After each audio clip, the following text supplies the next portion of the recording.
or guttercapbirmingham.com. Where do you guys want to start with Buster? You want to let Buster dictate? Yeah. All right, Yeah. Buster. I got one for you. Okay. I got a gutter story for you. You ready? Yes. So, of course. When Nathan Eovaldi was a free agent one year, and he got a whopper offer from the Boston Red Sox for $68 million, and his agent called to tell him that.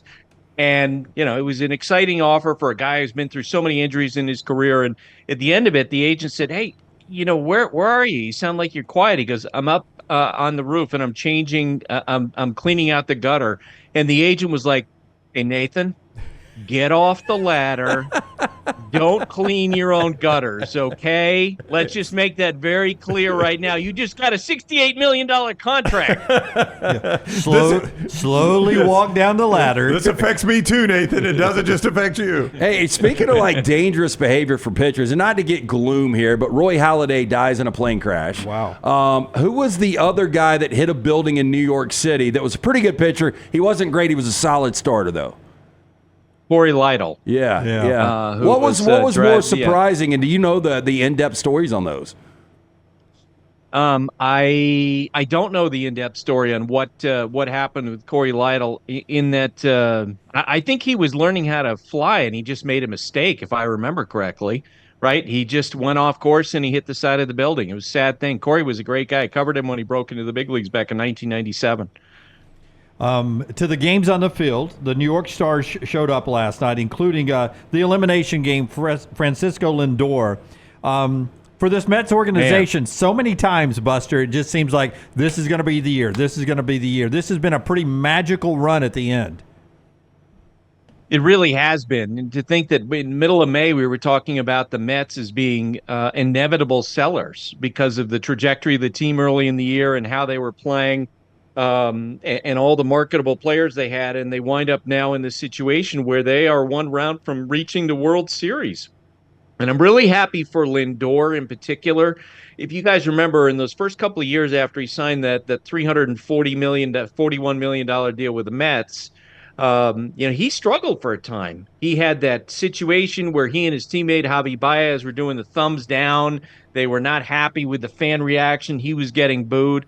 Well, Francisco, when you meet him, he's such a positive person, and it does feel like that he's evolved, and over the course of his career, he's learned to just avoid all that and stay away from all that and remain positive. I was talking with my colleague Carl Ravitch this morning about how when we saw Lindor in spring training, one of the topics that came up was the fact that his old manager, Buck Showalter, was fired, and Lindor was not happy about that. Like, he was weeping when Buck got fired last fall. And Lindor in spring, when we started talking about it, you could tell he was like, you know what? Maybe he wasn't happy about it, but that's not where we are, and we're going to move forward. We got Carlos Mendoza as the manager. We're going to try to keep this going and move this in a positive direction. That's almost what he did on that home run last night. Hits the home run. We're used to guys now bat flipping and going crazy and dancing around the bases. He dropped the bat at his feet, 30 feet up the first baseline, and just, jogged around the bases because he says we got more work to do.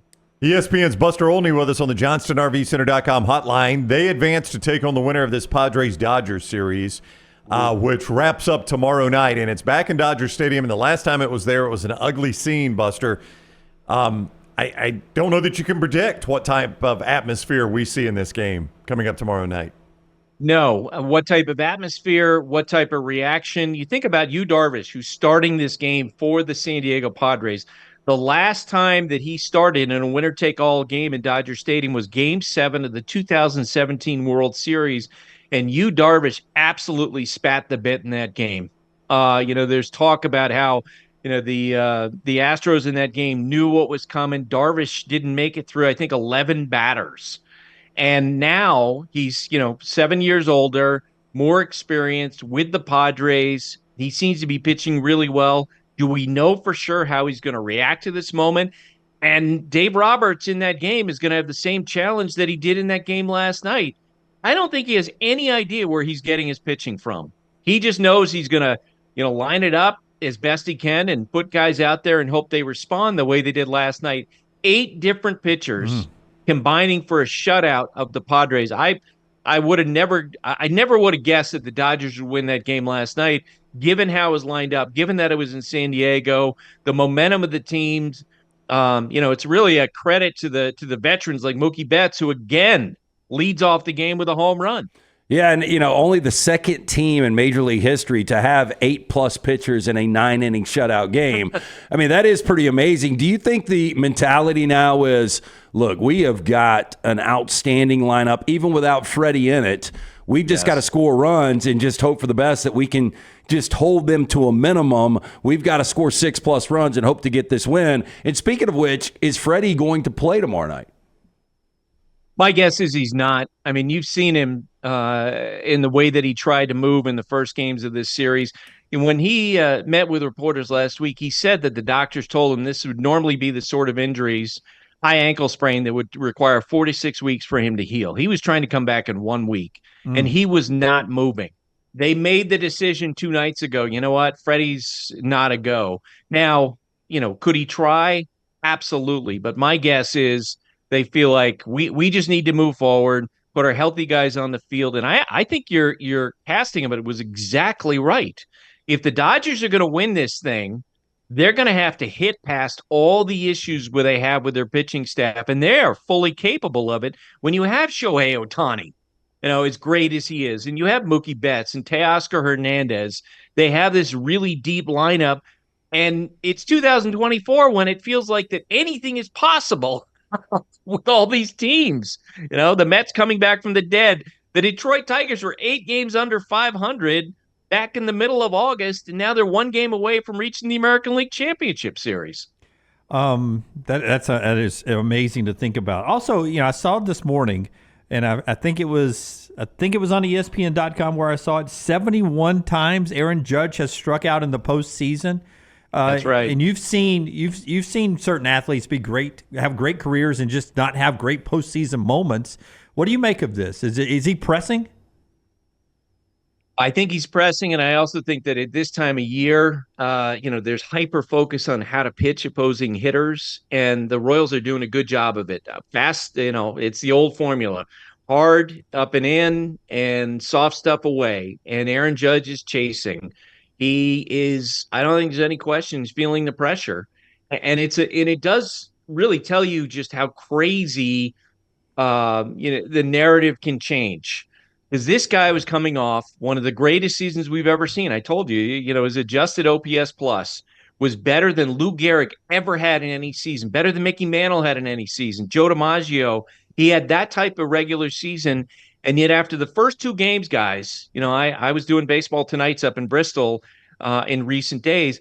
I'm driving back from that at 1 o'clock in the morning, and talk radio in New York is all about what is wrong with Aaron Judge. Right. 2 days. 2 days.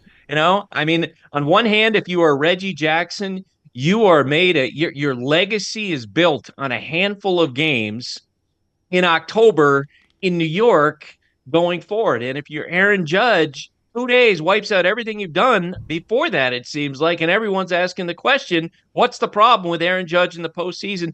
That's the way it is. It's not fair.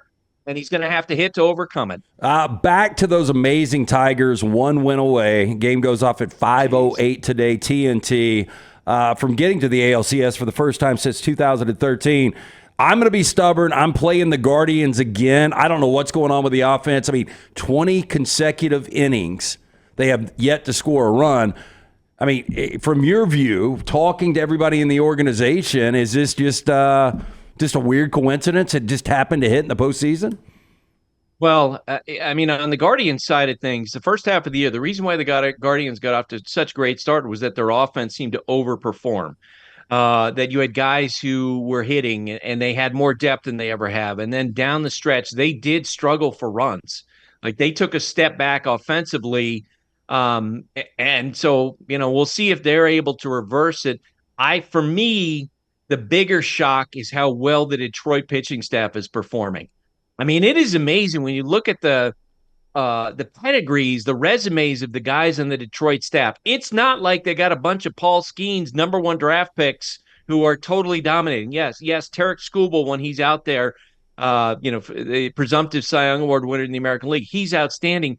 But the guys who rolled out yesterday, 6 different pitchers over the course of 9 innings, these are scrap heap guys. Like, these are guys picked up in waivers and, pitchers who worked on their deliveries and found a particular pitch and threw really hard.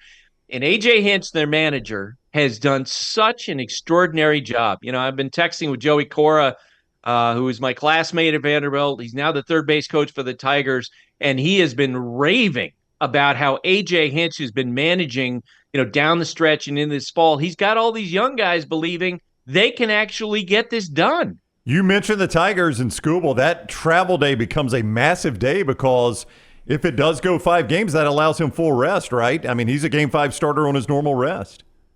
And you guys are old enough to remember the 1986 playoffs, okay? The Mets and the Astros, and Mike Scott in that postseason was unhittable. Now, there's always been stories. Was he cutting the baseball, and was that part of what was going on? Either way, he was unbelievable. That's the way that it feels like with Tarek Skubal right now, where if he just throws his glove out on the mound, you're not going to score. He is that good. I was texting with Jeff Francoeur early in that playoff game the other day, basically like, man, if you want to know what no-hit stuff looks like, watch Tarek Skubal against the Guardians early in that start he had against them. I agree with you. I mean, the fact that the Tigers got ahead in the series and now are set up to have Skubal, if they need him, be the guy, that they're in a great spot. Mike Scott, as a kid, I remember was one of the first I ever heard about throwing, dominant split finger fastballs. And I don't remember who before that, but that was the first guy I remember, like reading an SI article from like Peter Gammons or something, talking about how dominant that splitter was.